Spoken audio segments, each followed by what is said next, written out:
Itu justru yang paling bahaya itu kan tingkat keasaman tinggi, bukan masalah lembab basahnya. Kalau kita bisa menekan keasaman semaksimal mungkin, saya yakin lah semacam antraknos dan segala macam sangat mudah untuk diobati.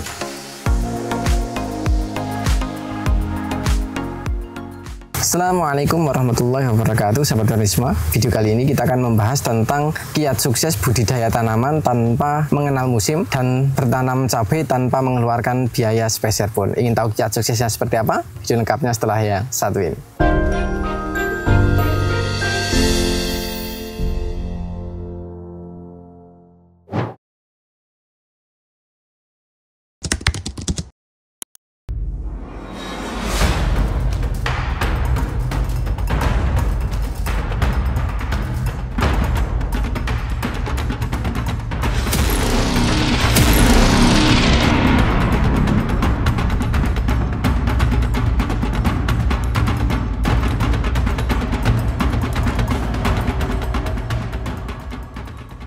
Oke, baik sahabat petani semua, sebelum masuk pada inti video ini, kami mengingatkan kembali bahwa Mitra Bertani sedang melakukan giveaway periodenya tanggal 11 sampai tanggal 15 Januari. Dan caranya sangat mudah, teman-teman tinggal tuliskan komentar, kemudian berikan saran dan masukan di Google Form yang telah kami sediakan. Silahkan teman-teman ikut berpartisipasi, karena itu akan sangat menunjang bagi kemajuan Mitra Bertani di masa mendatang. Sebisa mungkin kita akan mencoba memberi konten sesuai dengan apa yang teman-teman butuhkan. Hadiahnya lumayan menarik, ada 50 kaos eksklusif yang kita bagikan secara cuma-cuma. Silahkan teman-teman ikut berpartisipasi, karena apapun yang teman-teman sampaikan, insya Allah itu akan sangat berarti bagi kami. Kemudian kami juga mengingatkan bahwa per tanggal 11 Januari Mitra Bertani alhamdulillah berhasil launching salah satu buku pertamanya yang berjudul Tanam Mudah Hasil Melimpah.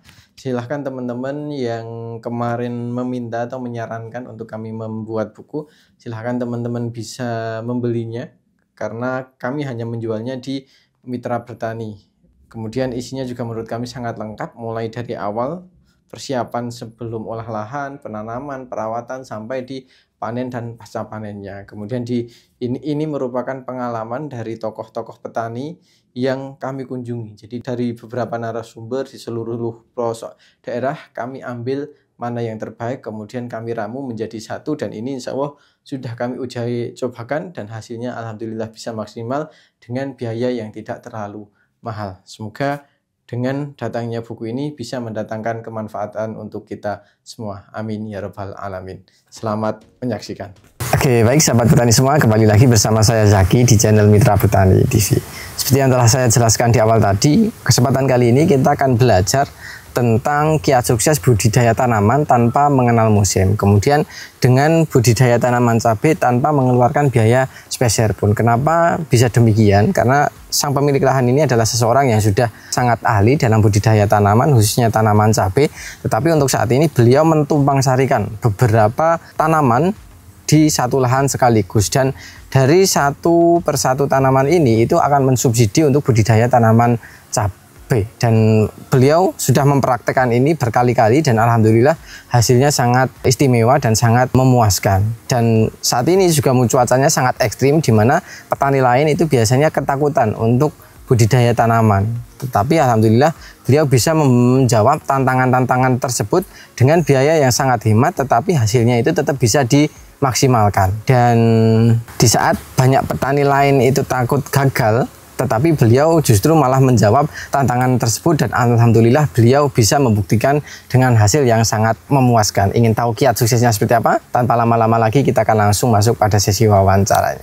Oke, baik sahabat petani semua, di hadapan saya sudah ada guru kita Pak Slamet yang sudah biasa nongol di Mitra Bertani, karena keilmuan beliau tidak ada habisnya kalau terus digali.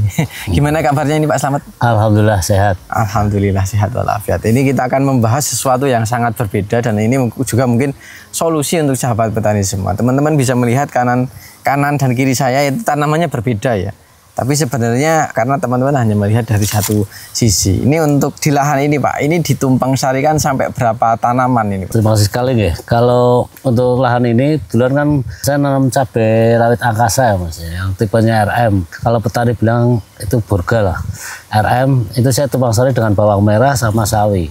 Kalau sawinya ini kan tanamannya kedua kali Mas. Oh, sudah kedua kali. Dua kali. Ini kalau sawi biasanya saya untuk tumpang sari sampai 3 kali Mas. Sampai 3 kali? Sampai 3 kali. Kalau bawang merah saya hanya sekali. Setelah itu nanti saya ganti tanaman, bukan bawang merah lagi, tapi saya ganti tanaman sama bunga kol atau kembang kol. Pada bagian ujung sepertinya ada tanaman kemangi juga ini Pak ya? Iya betul lah. Setiap ujung bedeng, ujung ke ujung, kebetulan ini kan bedengan arahnya ke utara sama selatan. Jadi setiap utara sama selatan masing-masing ujung saya tanami kemangi 2 Pak.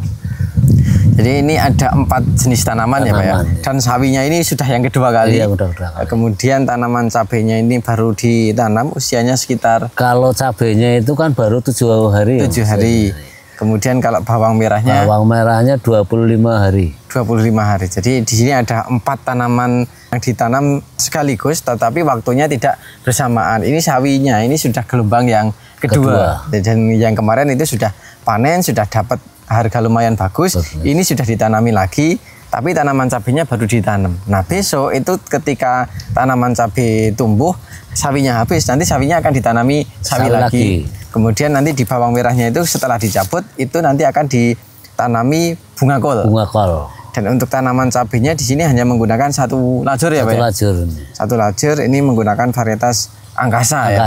Nah ini mungkin akan kita bedah dari satu persatu. Alasan pertama Pak Slamet untuk mentumpang sarikan dengan jumlah yang lumayan banyak ini apa Pak? Kebetulan kan ini menjadi jawaban untuk petani semua ya. Di kala mana harga cabai turun, ini kan solusinya. Kalau harga turun pasti petani kan terasa sekali ya. Karena mayoritasnya petani menanam cabai itu hanya satu komoditas. Berapa biaya yang dia keluarkan untuk perawatan tidak terasa ya. Untuk pupuk, untuk insek dan fungisida. Nah dengan adanya tumpang sari seperti ini, dan saya merasakan betul ini tanaman nggak baru sekali 2 kali ya. Saya dengan sistem ini saya nanam cabai itu tanpa mengeluarkan biaya atau tanpa mengeluarkan modal. Jadi untuk budidaya tanaman cabai itu tanpa mengeluarkan modal. Karena modalnya sudah disubsidi. Bahkan mungkin hasilnya bisa lebih ini Pak. Oh sangat lebih Mas. Karena pernah saya sampaikan ya sebelumnya bahwa saya sebagai petani digaji. Kenapa saya sebagai petani digaji ya? Contoh seperti ini Mas, sebelum tanam cabai saya tanam sawi dulu, setelah sawi saya panen, sawinya kan saya untuk membayar atau untuk membeli benih cabainya. Setelah untuk membeli benih cabainya, saya tanami sawi lagi. Nanti yang keduanya sawi itu nanti untuk pupuk, mestinya kan untuk beli pupuknya. Terus yang nanti setelah sawi ini Mas, ini saya tanami sawi lagi Mas. Saya tanami sawi lagi. Lah sawi yang ketiganya otomatis kan untuk membantu atau mensubsidi dalam perawatannya cabai sampai panen. Nah untuk bawang merahnya ketika nanti panen itu kan nanti untuk membayar tenaga Mas ya, tenaga kerja, di mana saya punya tenaga kerja ada 3 untuk membayar tenaga kerja, bahkan nanti sisa Mas, sisa lah dari hasil cabai yang nantinya kalau sudah panen otomatis itu kan menggaji petaninya Mas. Contoh kan seperti itu. Dan berapapun harga cabainya itu nanti tidak akan terlalu bermasalah gitu ya Pak? Iya. Karena hasil utamanya bukan melulu dari tanaman cabai, tetapi sudah disubsidi dari tanaman lain. Dan dari segi biaya pengeluaran juga itu sudah ditopang dari komoditas yang lain itu. Gitu. Jadi ini mungkin bisa menjadi solusi karena seperti kita ketahui dalam usaha budidaya tanaman itu ada ketidakpastian, khususnya masalah harga. Nah nanti teman-teman akan sangat khawatir ketika panen nanti harganya murah dan lain sebagainya. Untuk teman-teman nanti menanam itu nanti kesulitan untuk biaya modalnya gitu. Tapi kalau melakukan tumpang sari seperti ini tadi sudah dijabarkan benih cabainya ini didapat dari hasil menjual sawi dan seterusnya gitu. Jadi untuk cabai itu bisa dikatakan bisa tanpa mengeluarkan modal. Modal pertama hanya untuk budidaya tanaman sawi. Itu. Dan ini Pak Slamet bukan baru yang pertama, tetapi sudah berkali-kali ya Pak ya. Dan sudah merasakan manisnya gitu. Jadi beliau tidak begitu kaget dengan harga cabai yang fluktuatif. Kalau harganya bagus sih oke-oke saja ya Pak ya. Tapi kalau pas murah mungkin pusing ya Pak ya. Untuk nanam lagi mungkin akan kebingungan gitu, karena untuk merawat tanaman cabai hanya satu-satunya dari faktor pengeluaran itu. Tapi kalau ini kan sudah ditopang dari tanaman yang lain. Itu adalah keuntungannya Pak Slamet. Atau tadi manajemen waktunya adalah yang ditanam pertama adalah sawi. Kemudian setelah itu sawi lagi, baru ditanam bawang merah ya Pak ya. Baru di tengahnya disusuli oleh tanaman cabai. Jadi waktunya itu tidak bebarengan, tetapi perlu melakukan perhitungan waktu yang tepat ya Pak ya. Di samping kelebihan tentunya pasti ada kelemahannya Pak Slamet. Nah, untuk berbudidaya tumpang sari seperti ini kan untuk cuacanya kan lumayan ekstrim Pak Slamet. Untuk bawang merahnya saya lihat juga sampai saat ini juga masih bagus. Padahal kalau melihat cuaca kan ini pas ekstrim-ekstrimnya ini. Intensitas hujan bisa setiap hari dengan curah yang sangat tinggi. Biasanya kan akan menghadapi mungkin kelayuan atau moler dan lain sebagainya. Apalagi dengan jumlah lubang yang lumayan banyak, itu nanti resiko kematian mungkin akan tinggi. Yang kedua di cabai, itu kan ini cabenya juga tipe RM, apalagi Tavi. Kan karakternya biasanya petani agak sedikit takut di tingkat kelayuannya atau nanti di antraknosnya. Tetapi Pak Slamet kenapa bisa memberanikan diri? Langkah apa yang Pak Slamet lakukan ini? Oke, terima kasih Mas. Yang pertama, yang jelas berkali-kali ya saya sampaikan bahwa semua tanaman, apapun tanamannya kita tanam adalah makhluk hidup. Jadi kita harus tahu betul, harus ngerti betul apa yang menjadi kebutuhan. Tidak hanya cabai Mas, sawi pun dikala cuaca ekstrim seperti ini banyak sekali petani mau nanam itu ragu atau bahkan takut karena apa? Biasanya daunnya akan mengalami sobek ya, pecah. Itu yang pertama. Terus yang kedua, bawang merah itu biasanya akan mengalami bahasa petaninya itu moler lah, ngoser atau moler, itu pasti di musim penghujan.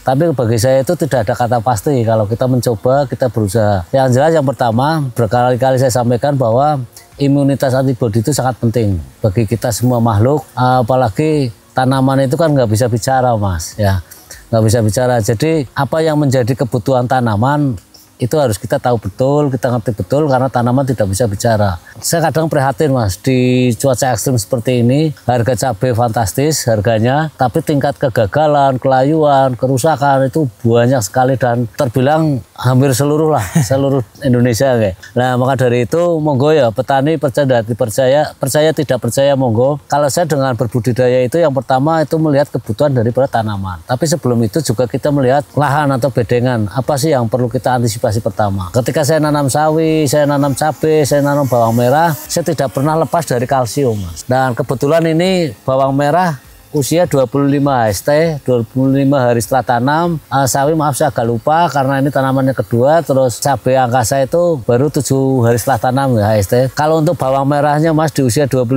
hari ini saya spray kalsium 1 kali. Saya belum pernah nyepray kalsium lagi, saya baru spray kalsium 1 kali. Kenapa? Karena setiap hujan baik sore, baik siang, baik malam, paginya pasti saya spray pakai kalsium. Kenapa saya spray pakai kalsium? Karena tanaman itu kan yang dibutuhkan pertama itu bukan obat Mas sebenarnya. Tapi kalau saya melihat di beberapa tempat itu yang namanya mulsa itu warnanya hijau, biru, putih, kuning itu kayak permen nano-nano Mas. Dengan penggunaan fungisida yang tidak terkontrol, 3 hari 4 hari sekali dia nyepray.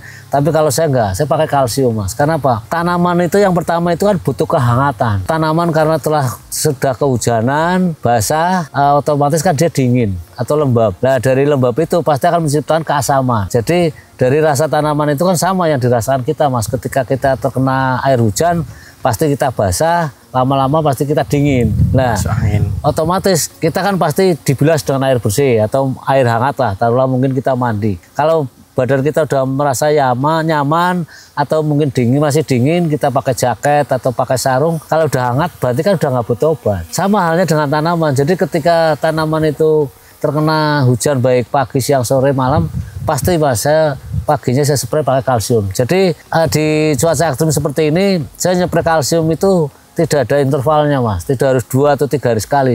Jadi kalau mana itu hujan saya spray kalsium, mana hujan itu saya spray kalsium. Jadi tidak untuk pokoknya itu, untuk fungisidanya itu tidak. Karena apa? Satu ya, fungsi dari kalsium itu jelas selain untuk meningkatkan atau menaikkan pH, otomatis dia akan menghangatkan tanaman. Terus yang kedua dia menekan keasaman. Nah itu yang paling perlu kita ketahui betul.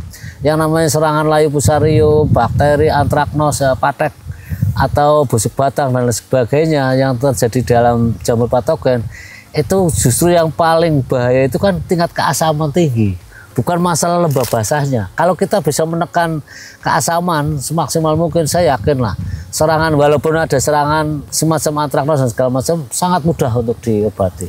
Itu, Mas. Tadi mungkin agak sedikit kelimput ya. Tadi Pak Slamet mengatakan baru dispray kalsium 1 kali. Maksudnya baru dispray fungisida. Ya, baru dispray fungisida 1 kali. Harus dispray fungisida 1 kali. Selain itu full menggunakan kalsium. Nah, kalau kalsium itu intervalnya patokannya bukan hari.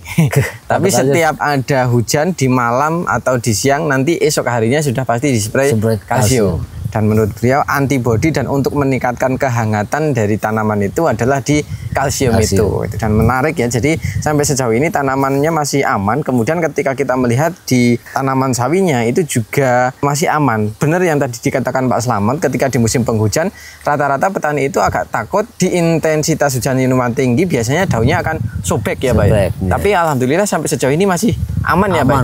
Aman semua Mas, alhamdulillah. Alhamdulillah aman. Kemudian di tanaman cabenya ini kayaknya nanamnya juga dari bayi nih Pak. Iya, ini dari 17 penyemaian Mas. Rencana kan mau saya tanam itu daun 2 Mas, 15 hari penyemaian. Tapi karena saya melihat kalender, oh besok 2 hari lagi kan 1 Januari, awal bulan awal tahun. Wah, saya ngambil momen untuk tanamnya itu tanggal 1 Januari, awal bulan awal tahun Mas. Biar mudah diingat ya Pak ya. Ya mudah diingat.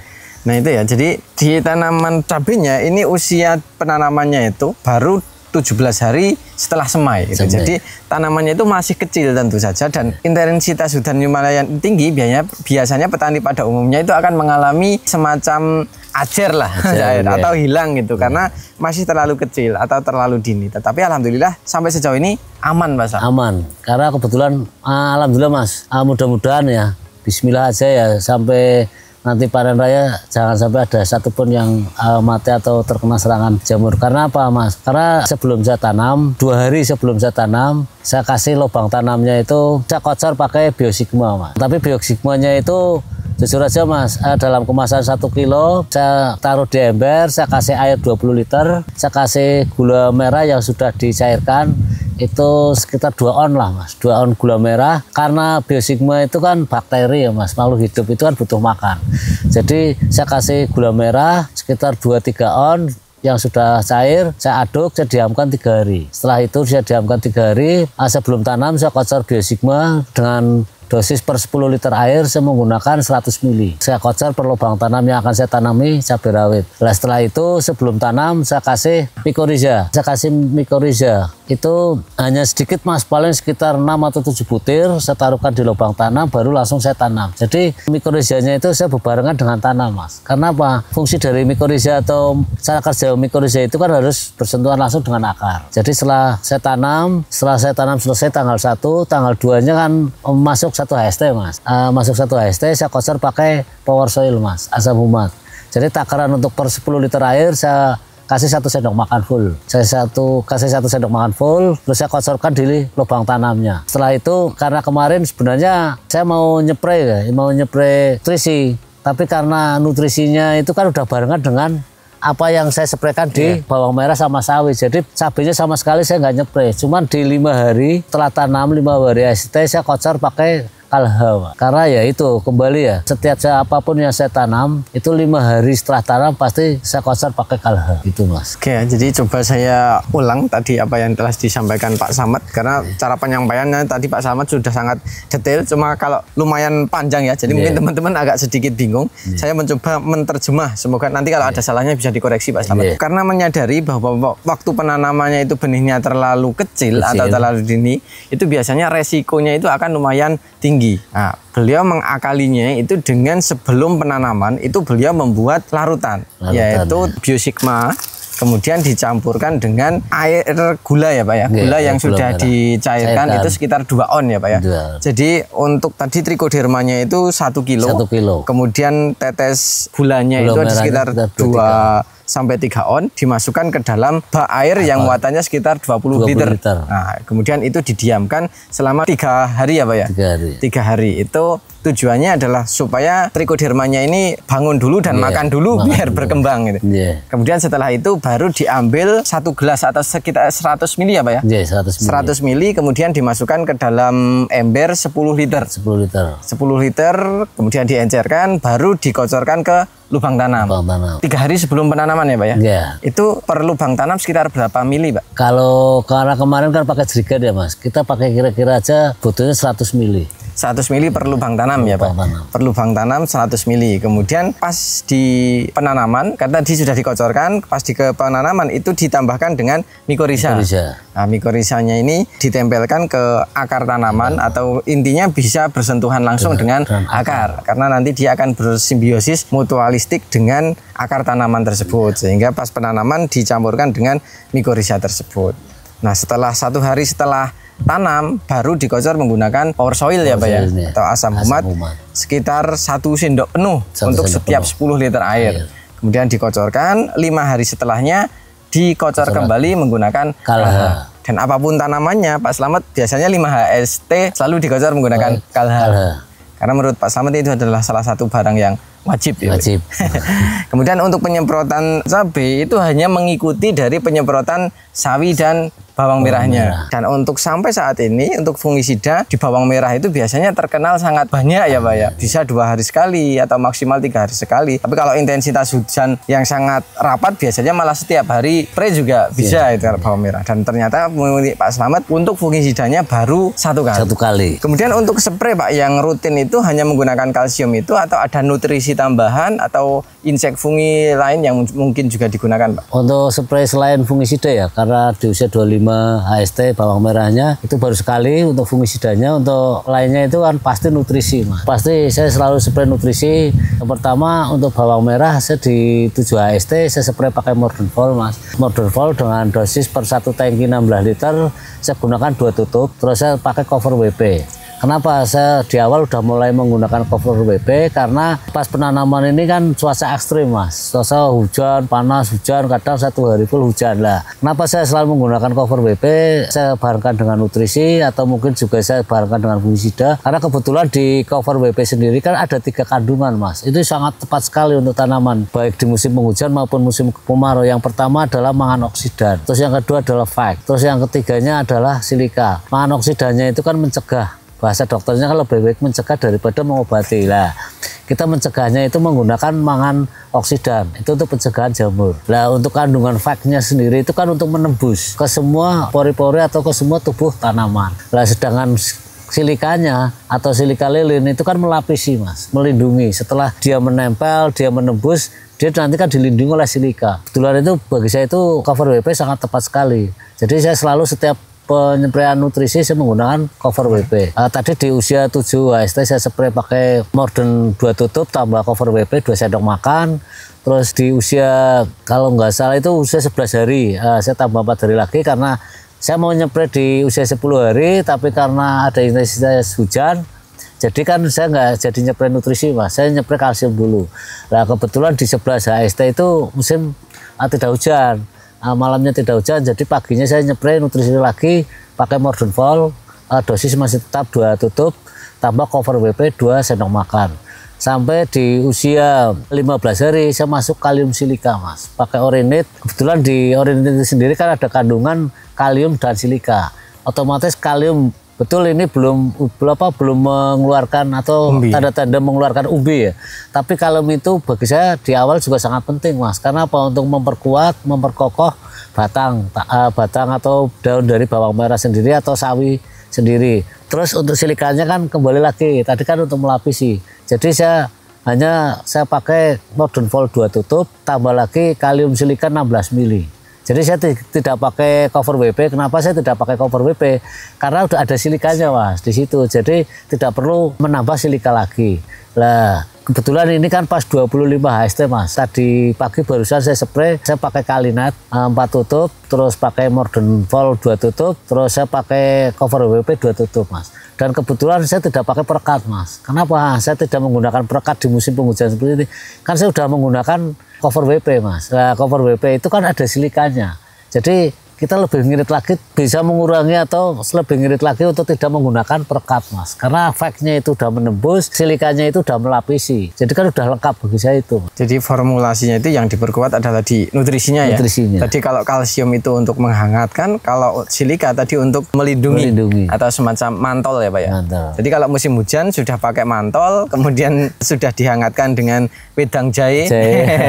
Akhirnya antibodinya jadi kuat, tidak mudah sakit, sehingga obat-obatnya itu bisa diminimalisir. Tadi kayak cover WP itu sudah ada perekatnya juga, sehingga tidak perlu menggunakan perekat yang lain, cukup menggunakan itu. Alhamdulillah tetap bisa bekerja secara maksimal gitu ya Pak. Mungkin itu. Kemudian yang cukup aneh juga ini Pak Slamet, di daerah Sleman ini tapi kok menanam bawang merah. Padahal kan kalau yang lain kan mungkin mayoritas di cabai. Dan Pak Slamet pun juga sebelumnya kan mungkin seringnya cabai ya. Tapi kok sekarang bawang merah juga ditumpang sarikan dengan tanaman cabai ini, apakah ada niat khusus ini Pak Slamet? Ya betul sekali. Saya sebenarnya nanam bawang merah itu ini yang ke-13 kalinya, Mas. 13 kali? Yang ke-13 kalinya saya nanam bawang merah. Saya senang nanam bawang merah, tertarik karena apa? Perawatan sangat mudah. Yang penting kalau bawang merah adalah air. Yang kedua, ya sama dengan tanaman yang lain. Bagaimana kita menyikapi, bagaimana cara kita menghadapi, bahasanya 3M, Mas. Melihat, memahami, melaksanakan. Jadi semua tanaman kan harus kita lihat apa yang menjadi kebutuhan, baru kita eksekusi. Harapan saya ke depan ya Mas, saya pengen punya mimpi lah untuk Sleman sendiri itu nanti ke depan, entah di 2027 atau 2028 itu swasembada bawang merah, Mas. Saya punya mimpi, punya cita-cita ya Mas. Itu ke depan Sleman bisa swasembada bawang merah. Tidak hanya bawang merah, mudah-mudahan juga mandiri benih. Karena apa? Petani untuk menanam bawang merah itu kan karena dia lihat atau mendengar di harga benih bawang merah itu kan tidak sama dengan harga benih cabai, Mas. Kalau harga benih cabai taruhlah 1 pak segitu, mungkin masih bisa dijangkau oleh petani, atau beli bibit yang sudah jadi model beki atau krakatatan itu masih bisa dijangkau oleh petani. Tapi harga bawang merah itu kan naik turun grafisnya itu kan tetap harga mahal, Mas. Mungkin kalau bawang merah termurah itu kan 25.000, Mas, per kilonya. Bahkan saya pernah ngalamin beli harga 65.000, Mas. Dan kebetulan ini varietas Bauji kemarin saya beli harga 47, Mas, per kilonya. Mungkin yang menjadi kendala petani Sleman itu mau nanam bawang merah itu kan takut di harga dulu. Ketika nanti nanam tidak berhasil lah, kan seperti itu, Mas. Dan itu mungkin salah satu alasan Pak Slamet kenapa menanam bawang merah ya Pak ya. Jadi Pak Slamet itu mempunyai mimpi untuk Sleman pada umumnya itu nanti suatu saat bisa swasembada bawang merah. Bukan cuma bawangnya tetapi juga benihnya. Karena salah satu faktor utama orang tidak berani menanam bawang merah karena biaya pengeluaran di awal untuk membeli benihnya itu sudah lumayan tinggi, lumayan mahal. Bahkan mungkin itu 50% lebih daripada total biaya perawatan. Ya Pak.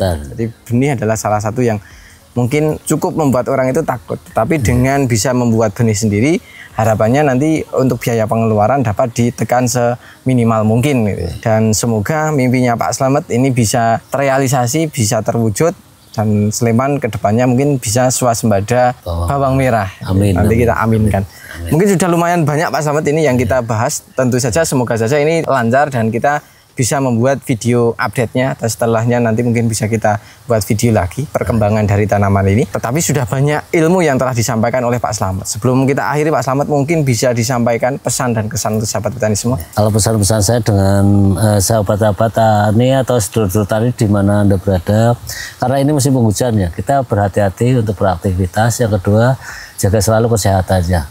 Apapun yang Anda tanam, saya mohon bahwa tanaman itu kan butuh perhatian, butuh kasih sayang. Jadi rawatlah tanaman dengan baik, dengan betul, dengan tulus hati. Dan untuk anak-anak muda, saya berharap sekali, ayo kita bertani, jangan malu, jangan gengsi. Petani itu satu pekerjaan yang bahasanya itu mulia. Yang mulia. Pertani adalah pekerjaan yang sangat mulia. Jadi ayo anak-anak muda kita bertani, jangan malu, jangan gengsi.